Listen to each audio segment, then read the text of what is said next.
हमें कैलकुलेट करना है, एक इसमें दिया गया फर्स्ट बिट जब क्वेश्चन हम लोग पढ़ेंगे, find the moment of inertia of the sphere about the tangent to the sphere. Okay, पहले हम लोग ये दिया हुआ है कि एक हमारे पास स्फीयर है, इसके डायमीटर के about okay moment of inertia is equal to value दिए हुए हैं, ये है I is equal to 2/5 mr²। कितना है ये 2/5 mr²। m इसका मास है और ये r क्या हो गया, सेंटर से इसका रेडियस। ओके, रेडियस हो गया। इतना वैल्यू दिए हुए हैं, तो हमें इसमें कैलकुलेट करना है इसके टेंजेंट के अबाउट मोमेंट ऑफ इनर्शिया। तो यहाँ पे हम लोग यूज करेंगे कौन सा, पैरेलल एक्सिस थ्योरम। क्या यूज करेंगे, parallel axis theorem. Parallel axis theorem क्या कहता है कि किसी भी एक्सिस के अबाउट मोमेंट ऑफ इनर्शिया, यानी कि moment of inertia about x dash is equal to y moment of inertia about centre of mass plus md²। Okay, और ये d क्या है, तो जो दोनों एक्सिस हैं वो एक दूसरे के क्या होने चाहिए, पैरेलल होना चाहिए, और उस दोनों के बीच डिस्टेंस है, d क्या है, दोनों के बीच डिस्टेंस है। This is the parallel. Okay, parallel axis theorem. तो आपको याद रखना है इसे, पैरेलल एक्सिस थ्योरम को। अब इसी के हेल्प से हम लोग कैलकुलेट करेंगे। हमें इस एक्सिस के अबाउट लाना है, हमें पता है सेंटर ऑफ मास के अबाउट कितना है 2/5 ओके mr²। कितना है 2/5 mr² plus m into D. ये डी का वैल्यू की यहाँ पे कितना है देखिए r, तो हम लोग लिख सकते हैं m इंटू r²। तो जब यहाँ से हमने दोनों को ऐड किया तो हमारा वैल्यू आ गया 7mr²/5 okay kg metre square. This is the moment of inertia about x dash. Okay, now इसमें सेकेंड बिट जो है, इसमें हमें क्या कैलकुलेट करना है। ओके, दिया हुआ है given moment of inertia of the disc of mass m and radius r about its diameter. पहले हम लोग एक डिस्क बनाते हैं और इसके डायमीटर के अबाउट दिया हुआ है, डायमीटर के अबाउट दिया हुआ है, दैट मीन्स 2 डायमीटर बना लेते हैं। देखिए ये भी हो सकता है डायमीटर और ये भी इसके परपेंडिकुलर हमने, तो इसे हमने जनरली मान लिया x है, ये y, this is about diameter. Okay, कितना दिया हुआ अबाउट डायमीटर, तो दोनों डायमीटर है, तो हम लोग x के अबाउट और y एक्सिस के अबाउट, दोनों के अबाउट, दोनों डायमीटर है, तो इसके अबाउट दिया हुआ है हमारे mr²/4। ओके, ये वैल्यू दी हुई है।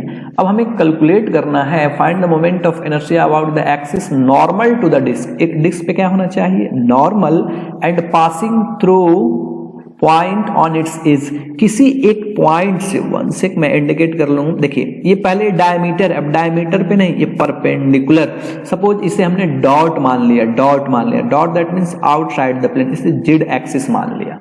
हमें इसके अबाउट कैलकुलेट करना है, ठीक है। मोमेंट कोई एज पे हमने पॉइंट लिया जो कि क्या है, इस डिस्क पे परपेंडिकुलर है, तो उसके अबाउट मोमेंट ऑफ इनर्शिया लिखना है। सबसे पहले हम लोग इसको कैलकुलेट करने के लिए यूज करेंगे that is perpendicular axis theorem. क्या यूज करेंगे इसको सॉल्व करने के लिए, perpendicular axis theorem from okay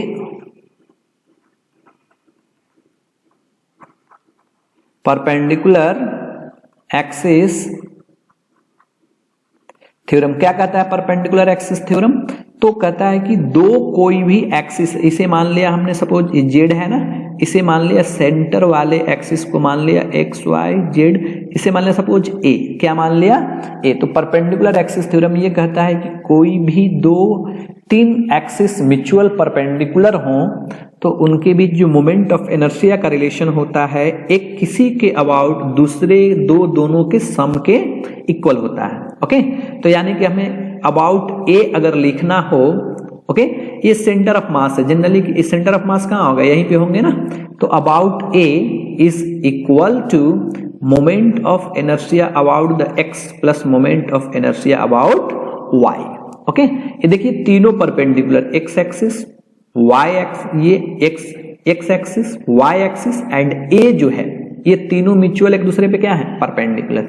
तो हम लोग ऐसे रिलेशन लिख सकते हैं, परपेंडिकुलर एक्सिस थ्योरम ऐसा कहता है। ओके, नाउ अब हमें इस दोनों के अबाउट पता है, दोनों अबाउट डायमीटर है, तो दोनों का वैल्यू कितना हो जाएंगे यहाँ पे, mr² by 4 plus mr² by 4, यानी कि moment of inertia about A is equal to कितना आ जाएंगे, mr²/2।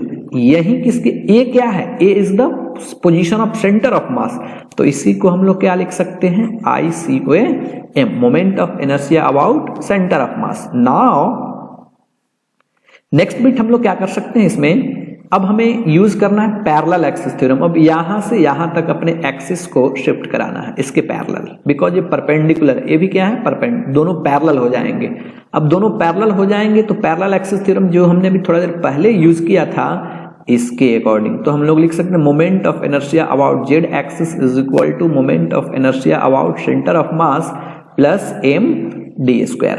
सेंटर ऑफ मास के अबाउट हमने थोड़ा देर पहले कैलकुलेट किया, this is mr²/2 plus m into d²। देखिए d का वैल्यू, ये जो d है, दिस इज d है, किसके बराबर हो जाएगा, r के बराबर, तो क्या लिख सकता हूं मैं, r²। तो IZ इज इक्वल टू, जब कैलकुलेशन हमने किया तो कितना आ जाएगा, 3mr²/2। This is your moment of inertia about Z axis, kg metre square. This is your answer.